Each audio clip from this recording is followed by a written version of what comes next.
মুছে যাওয়া, ফেলে আসা সময়ের জন্য কষ্ট আমরা প্রত্যেকেই কখনো না কখনো কম বেশি অনুভব করে থেকেছি আমাদের জীবনে, যাকে নস্টালজিয়া বলে। নস্টালজিয়া নিয়েও আমি যে আগে ভিডিও করেছিলাম সেটা আপনি দেখতে পারেন। কিন্তু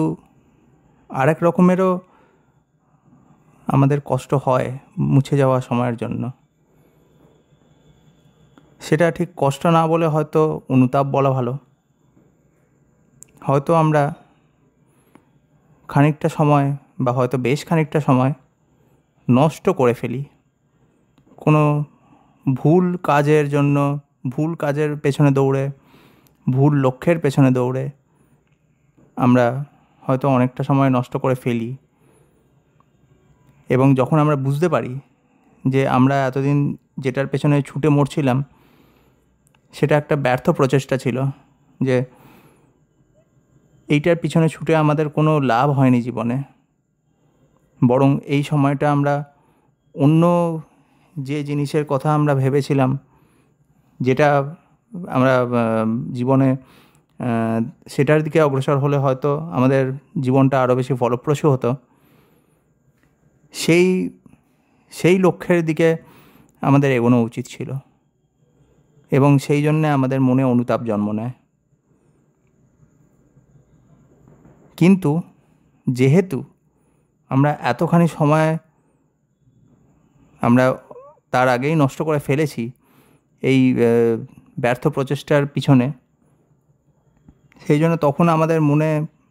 একটা দ্বন্দ্ব বাসা বাঁধে যে আমরা কি এখন আবার তাহলে যতটা আমরা এই প্রচেষ্টাতে অগ্রসর হয়েছি সেটা সব ফেলে দিয়ে আবার নতুন করে সেই অন্য লক্ষ্যের প্রতি আমরা শূন্য থেকে শুরু করব, নাকি এই যে এই প্রচেষ্টাটা আমরা নিয়ে এগিয়েছি এটা এখন ব্যর্থ হলেও হয়তো আমরা ভবিষ্যতে এটা নিয়ে লেগে থাকলে হয়তো এক সময় লক্ষ্যে পৌঁছতে পারবো। আমাদের মনে হতে থাকে যে একটা লক্ষ্যের দিকে খানিকটা তো অগ্রসর হয়েছি, হয়তো আর খানিকটা অগ্রসর হলে হয়তো আমরা সেই লক্ষ্যে পৌঁছতে পারবো। কিন্তু এখন যদি আমরা এই লক্ষ্যটাকে আমরা ছেড়ে দিই, আমরা এই লক্ষ্যের প্রতি অগ্রসর হওয়া আমরা এখানেই থামিয়ে দিয়ে সেই অন্য লক্ষ্যের প্রতি অগ্রসর হওয়াটা শূন্য থেকে শুরু করি, তাহলে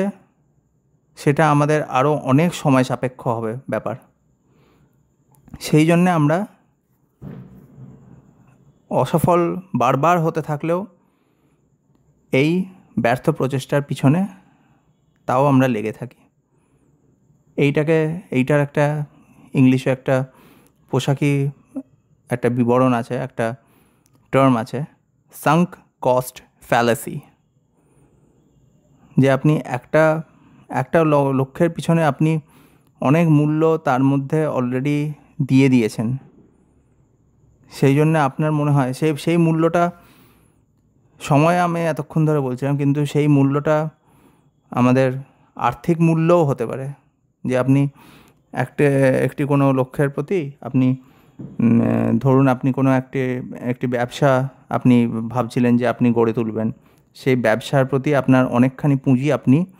তাতে আপনি নিবেশ করেছেন। এবারে আপনি যদি সেই ব্যবসাটা অনেক দিন ধরে আপনার কোনো কিছু লাভবান হচ্ছে না, তাহলে আপনি সেটা হয়তো ভাবছেন যে এবারে তাহলে এই ব্যবসাটা ছেড়ে আপনি অন্য ব্যবসাতে যাবেন, কিন্তু তাতেও তো কোনো গ্যারান্টি নেই যে সেই আপনি অন্য ব্যবসাটাও আপনি লাভবান করে তুলতে পারবেন। সেই জন্য আপনার হয়তো মনে হতে থাকতে পারে যে আমি তাহলে এই ব্যবসাটাতেই লেগে থাকি, হয়তো কোনো দিন আমি লাভের মুখ দেখব। এবং অনেক গুরুরা, আমি গুরু বলতে আমি ইন্টারনেট গুরুর কথাই বলেছি, এটা সবসময় বলে থাকেন যে, বা অনেক এরকম মিমও আছে, আপনি হয়তো এরকম ছবি দেখেছেন যে দুটো মানুষ মাটি খুঁড়ছে এবং একজন মানুষ সে লেগে থেকে থেকে যখন সে সুড়ঙ্গটা এক দূর পর্যন্ত পৌঁছে সে হিরে পেল সেই মাটির সেই অতলে, আর আরেকজন খুঁড়তে খুঁড়তে সে তার তার ধৈর্য হারিয়ে গেল। তার হয়তো আর 10 মিটার খুঁড়লেই সে হিরে পেত, কিন্তু সে সেইখান থেকে সেই প্রচেষ্টাকে ছেড়ে দিয়ে সে চলে এলো, সেই 10 মিটার আর সে খুঁড়ল না, যে 10 মিটার খুঁড়লেই সে হিরে পেত। কিন্তু এইটা কতদিন পর্যন্ত চলতে পারে? আপনি যদি বছরের পর বছর লাগিয়ে দেন একটা প্রচেষ্টার ওপর এবং সেটা ফলপ্রসূ না হয়, এবং আপনি সবসময় মনে করতে থাকেন যে এর পরের বাঁকেই হয়তো আমার লাভ আসছে, এর পরের বাঁকেই হয়তো আমার সব চেষ্টা ফলপ্রসূ হবে, আপনি যদি চিরকাল এটাই ভাবতে থাকেন, তাহলে আপনি সেই ব্যর্থ প্রচেষ্টার উপরেই সবসময় আপনার সম্পূর্ণ মনোযোগ, আপনার সম্পূর্ণ সময়, আপনার সম্পূর্ণ অর্থ ব্যয় করতে থাকবেন, এবং আপনার জীবন কোথাও এগোবে না। এক সময় গিয়ে আপনাকে ভাবতেই হবে, বুঝতেই হবে যে আমি এই এতদিন ধরে যে এটা আমি লেগে রইলাম এই প্রচেষ্টার পিছনে, এতে যখন এখনো পর্যন্ত কোনো লাভ হলো না, তাহলে ভবিষ্যতেও যদি লাভ হয়ও, সেটা এত পরেই আসবে সেই আমার লাভ, যে তখন সেই লাভের যে মানে লভ্যাংশ, সেই পার্সেন্টেজটা আমার আর কোনো কাজে লাগবে না। তার চেয়ে আমি যদি নিজের মন থেকে, এবং সেটা অন্য আপনার যারা হিতৈষী আছেন এবং যারা আপনার থেকে বেশি জানেন এর সম্বন্ধে, আপনি যদি যে কোনো ফিল্ডে আপনি যদি অন্য কাজের দিকে, অন্য লক্ষ্যের দিকে যেটা অভিমুখে ধাবিত হবেন, সেই লক্ষ্যটির যে যারা এক্সপার্ট আছে, আপনি তাদের পরামর্শ নিন, আপনার প্রিয়জনদের পরামর্শ নিন, এবং সবাইকে আপনি জানান যে আমি এখন আর আমার এই বর্তমান লক্ষ্যের দিকে আর ধাবিত হব না, আমি এবারে সেই অন্য লক্ষ্যের দিকে এগোচ্ছি, কেননা এগোতে আমি শুরু করব, কেননা আমার মনে হচ্ছে, এবং আমি এই এনাদের সঙ্গে আলোচনা করেও যেটা বুঝতে পারলাম, ওই লক্ষ্যে পৌঁছানো হয়তো আমার পক্ষে আরও বেশি তাড়াতাড়ি আমি পৌঁছতে পারবো, এবং সেই লক্ষ্যটি আমার জীবন দর্শনের সঙ্গে আরও বেশি খাপ খায়। আপনি যদি নিজেকে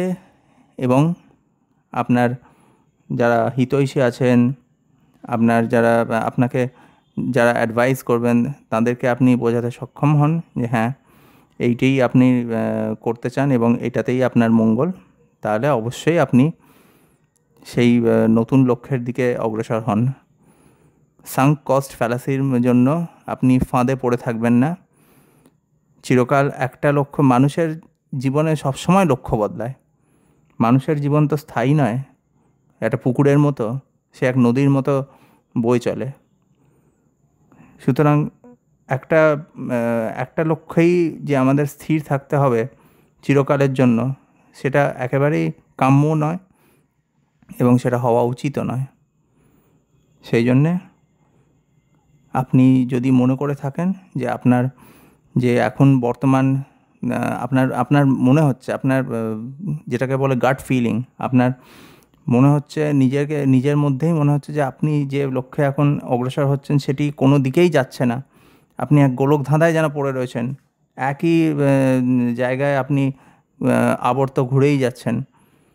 তাহলে আপনি সেই লক্ষ্যে অগ্রসর হওয়া থামান। আপনি নিজে একটা গভীর নিঃশ্বাস নিয়ে আপনি আপনার পরবর্তী জীবনের কি অধ্যায় হতে চলেছে, আপনি সেইটা নিয়ে একটু ভালোভাবে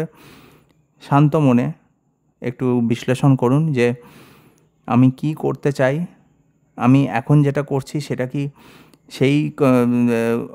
লক্ষ্যটাকে সফল করতে সাহায্য করছে?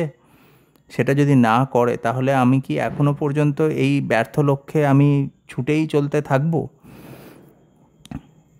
যদি আপনার মনে হয়, হ্যাঁ, মনে হতেই পারে যে হ্যাঁ, আমার মনে হচ্ছে যে আমি আর একটুখানি যদি এই লক্ষ্যে অভিমুখে আমি এগোতে থাকি, তাহলে হয়তো আমি লাভবান হব, তাহলে আপনি অবশ্যই এই লক্ষ্যে এখনও লেগে থাকুন। কিন্তু সেইটাই, যেটা আমি আগে বললাম, আপনার যে যে ফিল্ডে আপনি যে আপনার যে লক্ষ্য স্থির করেছেন সেই ফিল্ডের যারা এক্সপার্ট, আপনি তাদের থেকে পরামর্শ নিন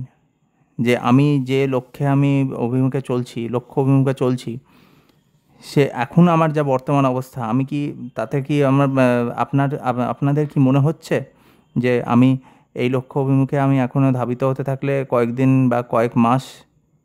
বা কয়েক বছর বলবো না, আমি আপনাকে বলবো যে 1 বছরের মধ্যেই আপনার লক্ষ্যে আপনি কিছু লাভবান হওয়ার যদি দেখতে পান,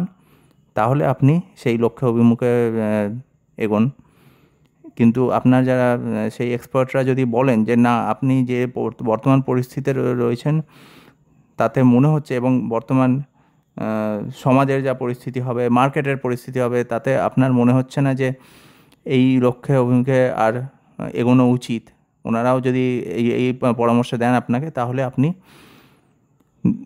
কোনো দ্বিধা করবেন না, নির্দ্বিধায় আপনি আপনার লক্ষ্য পরিবর্তন করুন।